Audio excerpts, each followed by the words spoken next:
With Ghostbusters Frozen Empire in theaters this weekend, is the franchise officially dead? Or is it cool again? The puns never get better, I'm sorry. Either way, let's talk about it. What's up, my dude? Your friendly neighborhood Tony here, and as I do with all my movie reviews, I'm gonna give you a little bit of information about Ghostbusters Frozen Empire, who made it, what it's about, all that good stuff. Then I'll go into the things I did and did not like about the movie, the pros and cons. And finally, I'll let you know who I think the movie is for, if anyone. If that kind of thing sounds cool to you and you want to keep up to speed on all the new big movies that are coming out, make sure you subscribe. All right, first things first, a quick plot summary off of IMDb. When the discovery of an ancient artifact unleashes an evil force, Ghostbusters new and old must join forces to protect their home and save the world from a second ice age. Ghostbusters Frozen Empire is, of course, a supernatural comedy and is the 5th installment in the Ghostbusters franchise, if you're counting the 2016 reboot. This one's written by Jason Reitman. He's, of course, Ivan Reitman's son. Ivan Reitman is the guy who directed the original Ghostbusters, as well as a writing credit by Gil Kenan, who is directing this particular movie. Gil Kenan doesn't have a ton of directing credit. He directed the 2006 Monster House, which was,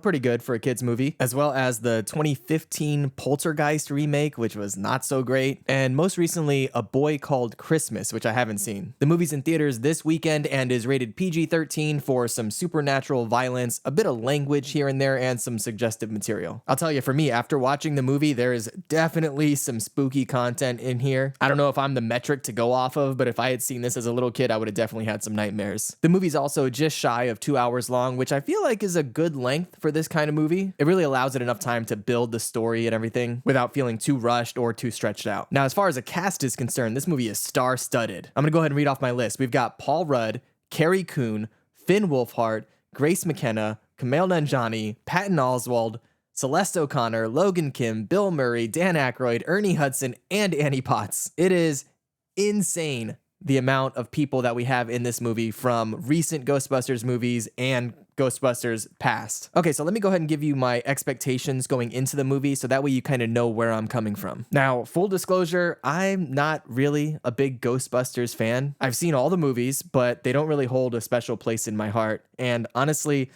I don't really care to go back and rewatch them that much. Look, if I'm gonna keep it 100, the original, I think, is a little overrated. Bill Murray gives me the creeps, and the 2015 Ghostbusters, not that bad. Wow, yeah, feels good to get that off my chest. But really, the reason I say all that is to let you know that I went into this kind of a clean slate. I don't have any bias one way or the other. I'm not a diehard fan of Ghostbusters, and I don't hate Ghostbusters. They're all just, kind of fine, in my opinion. So I went into this with an open mind and an open heart. So let's go ahead and start with the things that I did like about this movie. What are my pros? Well, for one, I think they used their budget pretty well here. I mean, as far as you can expect from a big Hollywood IP type movie. I feel like they blow so much money on these movies, and this one had about $100 million budget, but I feel like it really shows on screen. I thought the CG looked pretty good for the most part. I also really enjoyed a lot of the set design, a lot of the props, and the different locations that they used. It really makes it feel like the world is so big and there's so much to explore. You're constantly seeing all these different locations and these different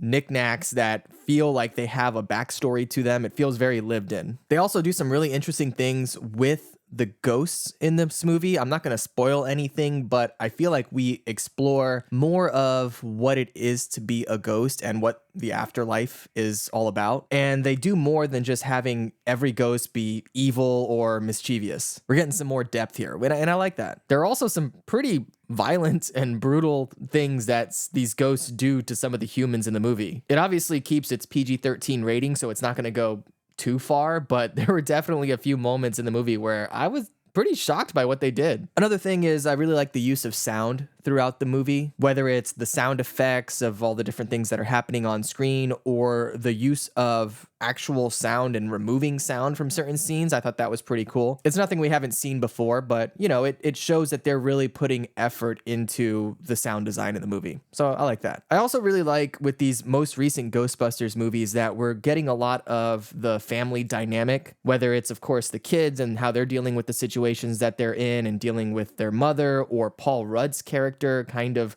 figuring out how to be, a stepdad, basically. I like the way that they handle that family element and how they've kind of blended that into the Ghostbusters world. And I also kind of like how they're tying in a lot of the older Ghostbusters in that generation. It doesn't always work for me, but I do like that they're trying to blend these generations together. And on top of that, I do think that there were some moments throughout the movie that were genuinely pretty funny. Again, this is another one of those situations where it's not every time, but yeah, there were a few moments where I had a good chuckle here and there. But of course, no movie is perfect, and I definitely have some issues with this new Ghostbusters. But before we get into that, I want to let you know that this video is sponsored by you. That's right, I'm just a small channel here without any big corporate sponsors or anything like that, so just by watching the video, you're really helping me out. If you want to be super dope and show your support in the easiest possible way, do me a favor and like the video, and maybe drop a comment down below. Let me know, have you seen all the Ghostbusters movies? What are your favorites? You can also now join as a channel member if you want to help support me financially, or just subscribe for free if you want to keep up to speed on all the new big movies coming out. So either way, whatever you do,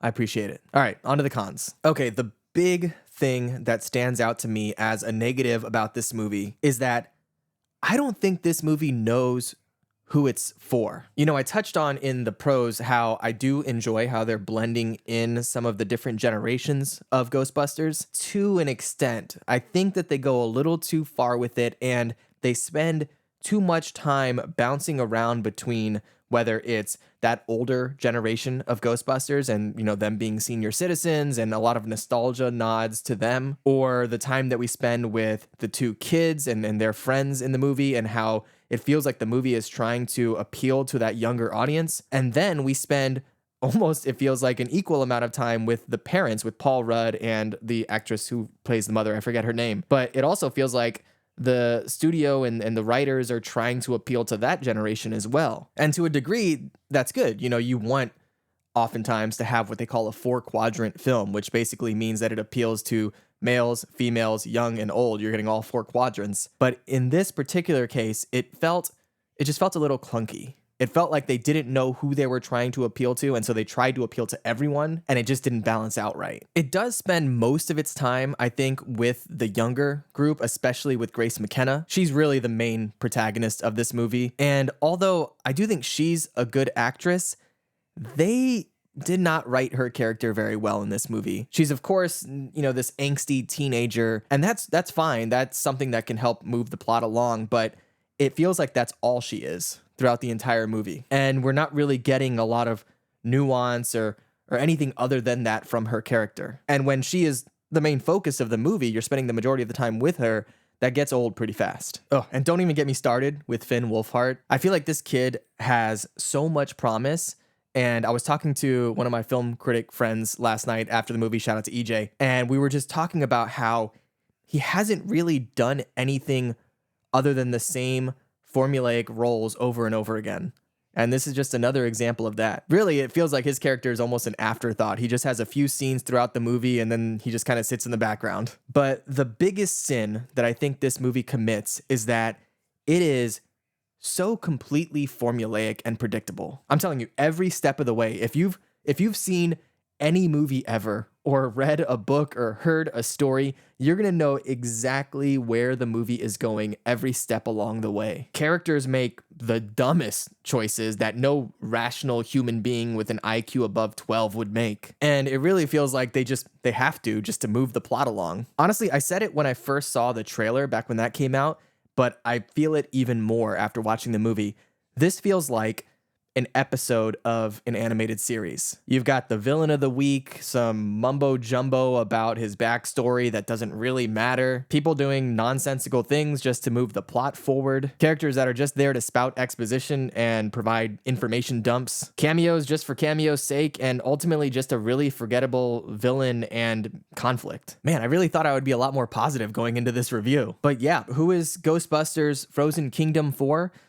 I mean, that's tough. I don't even think the studio knows who it's for. I don't know if OG fans of the Ghostbusters are going to really like this movie. I mean, they might enjoy getting all of the different cameos and nods to the older Ghostbusters and you know, nostalgia. So if that's enough for you, then go for it. I mean, yeah, why not? I also feel like Ghostbusters Afterlife, the last movie, is way more capable of bringing in new fans. So maybe if you have a kid and you're trying to get them into Ghostbusters, the franchise, start with that one first and see how they do. Or really start with the original. But if you're looking at some of these newer movies, I definitely think Afterlife is a better kicking off point than this one. Frozen Kingdom feels like one of those movies from back in the day that would just be on cable randomly and you would just leave it on while you're folding laundry. I don't hate it, but I don't think I'm ever going to go back and watch this again. I was thinking about it, and the way I look at it is if I was on a plane, if I was on a flight across the Pacific, and Ghostbusters Frozen Kingdom was one of the options to watch, I would not be watching this movie again. But of course, this is just me. These are just my own personal opinions. Let me know what you think in the comments below. If Ghostbusters Frozen Kingdom sounds interesting to you, definitely check it out in theaters this weekend. And of course, if you want to keep up to speed on all the new big movies coming out,